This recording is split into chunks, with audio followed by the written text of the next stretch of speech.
हम आपको बरेल के भोईवाड़ा के राजा के दर्शन ना करवाते हैं। भोईवाड़ा के राजा के दरबार से देखिए हमारे सहयोगी प्रशांत पांडे की एक खास रिपोर्ट।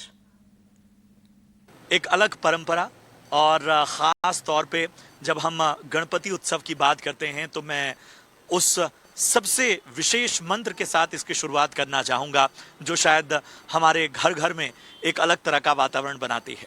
वक्रतुंड महाकाय सूर्यकोटि समप्रभ निर्विघ्नं कुरु मे देव सर्वकार्येषु सर्वदा। गणपति उत्सव की धूम मुंबई में देखने को मिल रही है और जैसा आपने कहा कि एक अलग तरह से पुरानी परंपरा है और प्राचीन काल से हमारे पुराने जो ग्रंथ हैं, जो हमें आध्यात्म से तमाम चीजें विरासत के रूप में मिली, उन सभी ने बताया कि गणपति यानी प्रथमेश, यानी कि प्रथम आराध्य देव। किसी भी पूजा में उनकी सबसे पहले आराधना होती है और जब बात महाराष्ट्र की आती है तो आप देखेंगे क्या भव्य तस्वीर यहाँ पर उभरती है। ये भोईवाड़ा चा महाराजा, और आप देखेंगे एक महाराजा से अलग इनकी छवि नहीं है।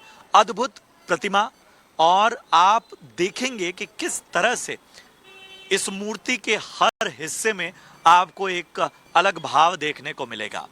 महाराष्ट्र इसीलिए जाना जाता है और गणपति उत्सव की जो धूम है वो 10-11 दिनों तक नजर आएगी। इस सदी में पुणे के पेशवा गणेश के बड़े भक्त माने जाते थे। उन्होंने गणपति पूजा को भव्य रूप दिया और इसका प्रचलन अलग तरह से पूरे महाराष्ट्र में हुआ। 19वीं सदी में लोकमान्य तिलक ने इस उत्सव को सार्वजनिक रूप दिया। ब्रिटिश सरकार बड़े सार्वजनिक जुटान पर तो रोक लगाती थी, लेकिन धार्मिक आयोजन पर उनके प्रतिबंध नहीं चलते थे और तिलक ने इसी तरह से गणपति उत्सव को लोगों को एक साथ जोड़ने, लोगों को एक सूत्र में बांधने, सामाजिक समरसता के साथ एक अलग संदेश देने के तौर पर गणपति उत्सव की शुरुआत की और उसके बाद जो सिलसिला चला वो आज तक जारी है।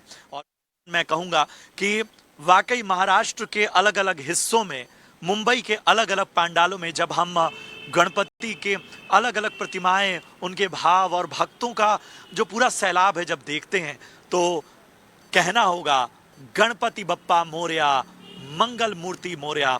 हम यही चाहेंगे कि ये 11 दिन 10 दिन लोग पूरी तरह से अपने जो भी विघ्न हैं वो बप्पा के चरणों में अर्पित करें और बप्पा उनकी तमाम मनोकामनाएं, उनकी सारी बाधाएं दूर करें। चलिए, तो भोईवाड़ा के राजा से प्रशांत